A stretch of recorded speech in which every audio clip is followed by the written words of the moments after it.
అంటే ఈరోజు నేను చెప్పాను, కోనసీమ అనేది కలహాల సీమ కాదు, దాన్ని ప్రేమ సీమని చేద్దాం.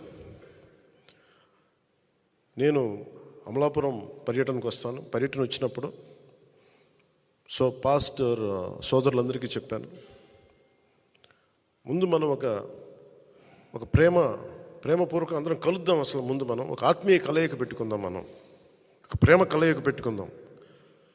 జనసేన అంటే కూర్చోబెట్టి వాళ్ళు చెప్తా ఉన్నారు, మీరు ఎక్కువ హిందుత్వ అని మాట్లాడుతుంటే, నేను హిందుత్వ ఎక్కువ నేను మాట్లాడను. నా ఇంట్లో లేని నేను బయట ఎక్కడి నుంచి మాట్లాడగలను? నేను హిందుత్వం అనేది మాట్లాడానంటే నేను ఆ మతంలో, ఆ ధర్మంలో పుట్టాను. నేను నా ధర్మాన్ని నేను గౌరవించాలి అని చెప్తూ నేను చెప్పాను, నేను ఓట్ల కోసం మిమ్మల్ని ఇప్పుడు ఓట్లు అడగను, మీకోసం నిలబడతాను.